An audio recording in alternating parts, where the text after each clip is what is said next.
Hello ladies and gentlemen, Gabesty here. This is the Heroic Raid Guide for Iron Juggernaut. And this fight is very similar to the normal version with a few new additions.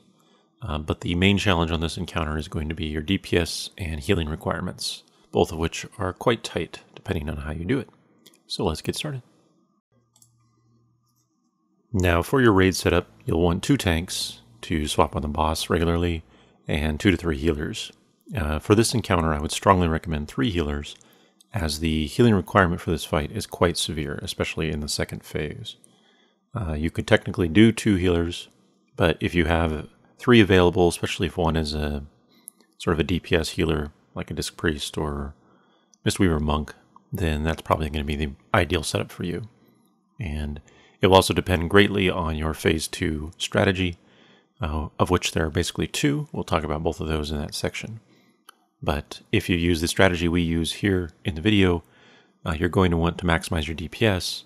So you need to determine if you can meet the DPS requirement while using 3 healers, if that's the route you go.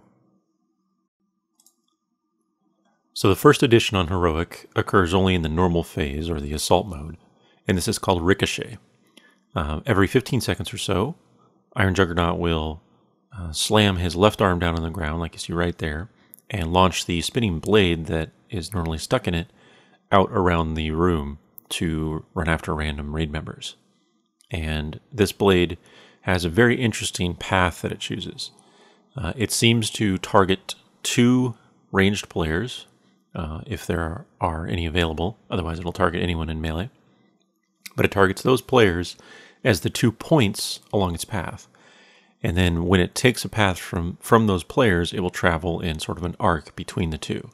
So it launches initially going in a straight line at its initial target, and then once it gets to the point where the initial target was standing, it will then make a curving path, since it can't, turn like an immediate degree basically, and it will curve toward the next target player location, and after it hits the second location, it will go back to the boss.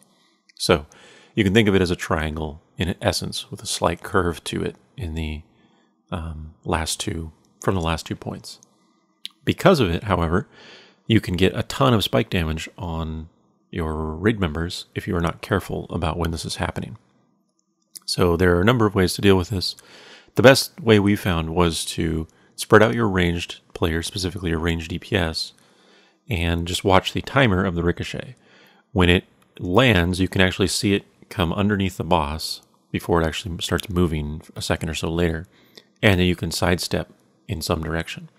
If you sidestep, even if it was going to target you, chances are you'll be able to avoid where it was going, because it sort of targets the point that you're at when it launches. And even though it travels really fast, if you're moving at the time, you can almost always dodge it in that sense.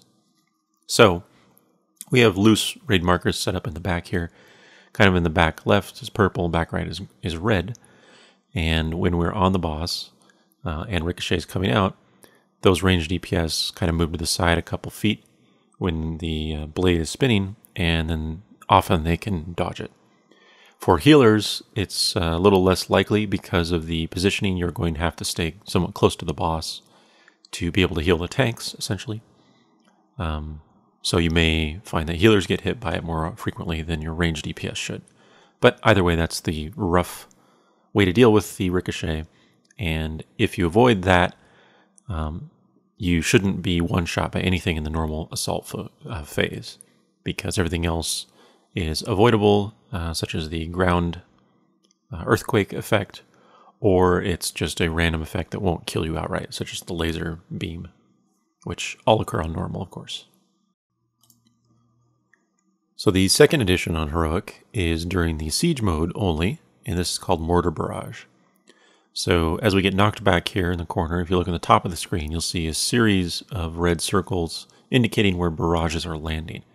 So you can see that these hits are very frequent and basically completely random throughout this phase, all in locations within about 60 yards of the boss. Getting hit by one of these does about 350,000 damage, so it can be very dangerous to potentially be hit by barrage during this siege phase. Now that said, because it has a maximum range of about 60 yards from the boss's location, and these also obey line of sight if you're hiding behind a wall or something. You can use techniques to basically completely avoid those with the loss of DPS or whatnot on the boss during this phase. So we'll talk about this in the next section when we talk about strategy, but if you want to, you can completely negate the additional effect here on the second phase of the fight by outranging it, essentially. Now, to deal with the extra ability of Mortar Barrage on the siege phase, there are two different strategies you can implement, essentially. The first is what I would refer to as man mode, which is basically handling it as intended, staying within range of the Mortar Barrage, and then continuing to attack the boss during the phase. This method you don't really see here in the video because we use a different strategy, but this method has advantages and disadvantages. The main advantage is that your DPS requirement overall to beat the Berserk is a lot less severe, and you could easily get in before the Berserk hits with 3 healers even in your raid composition if you do that mode. It would basically involve staying close to the boss such that you don't get knocked too far away when he does Shock Pulse, and then dodging the Mortar Barrage series when they go off. The difficulty, of course, is not only maintaining your proper positioning during the knockback that you're still in range of the boss and one another, but also avoiding all the Mortar Blasts, which are very frequent and random, as you can see. The best way to do this would be to stick the raids back to a corner near the entrance or toward the right of the room where we are now, so where you exit this area, basically, to go to the next section. And then once you get knocked back, you can use that corner to heal up the raid after the shock blast occurs, and then start dodging the mortar blasts from that position. So again, you don't see the footage of that because it did not seem worth it for our raid composition anyway. We had enough DPS just barely to go without. But if you need the extra damage, you're going to have to stay close to the boss in this phase and then dodge those mortar blasts along with everything else that's occurring, which can be very difficult.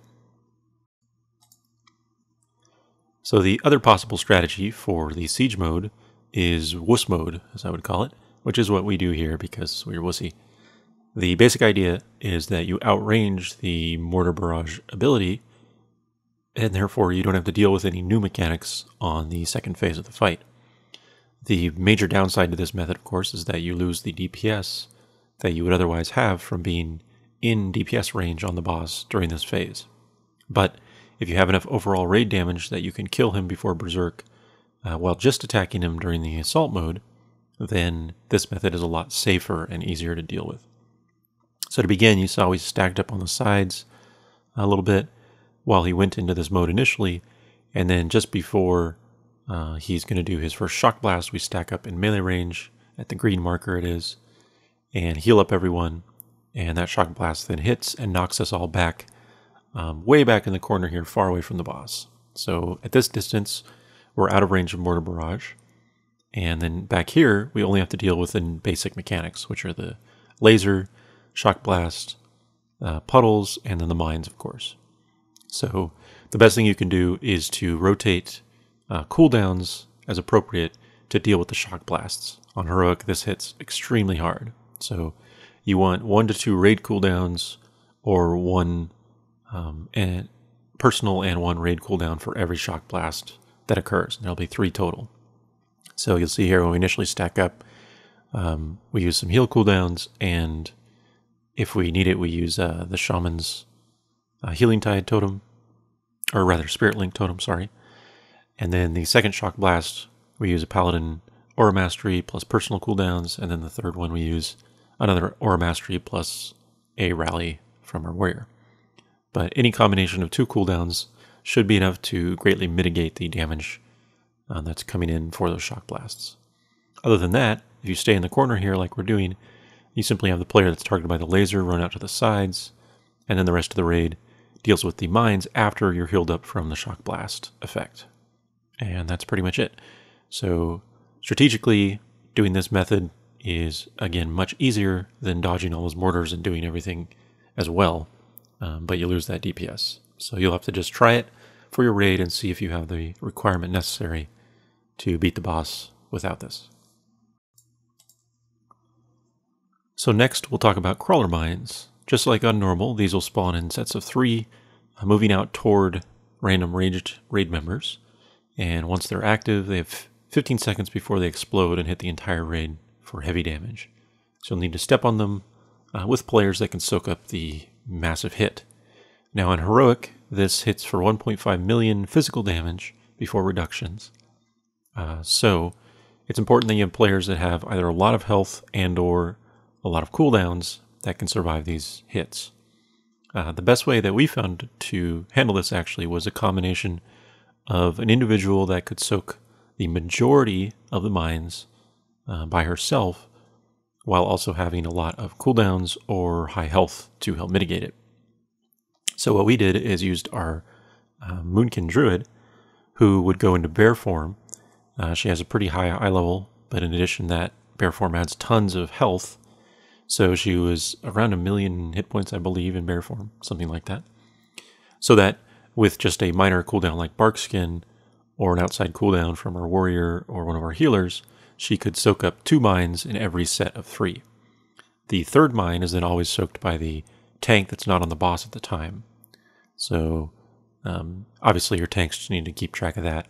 And then from there, it's just a matter of getting to the proper mines in the right order. So the best way we found was to have the tank always get the one closest to the boss, unless they're even distance, and then you have the tank get the one closest to the left or something like that, with our druid picking up the other 2 in every set. Most of the time, our druid can handle all of them in the normal phase, and then other players with big cooldowns during the siege phase would then help out with mines when necessary on that part. But so this was the best method. So basically, find a pattern that you can repeat, just like you would on normal, except it actually matters to get them all on heroic, and make sure you watch that player's health, top them off after every mine explosion, and proceed as normal. So it's not that difficult once you find a couple, 1 or 2 players that can handle the mines every time. But if you're not able to do so, you're going to have to use a huge rotation of players in your entire raid, which can be difficult. So I believe that covers everything, actually, for Heroic Iron Juggernaut. This fight is moderately difficult. Again, it's mostly about the DPS and healing requirements, and then getting used to dodging the ricochets, spacing out appropriately during the normal phase, and then dealing with the heavy damage on the siege mode. Once you get those basic mechanics down, everything else is just like normal, so you should be able to get this down without too much trouble. That is the entirety of the fight. As always, good luck. Thanks for watching, and if you enjoyed, please subscribe.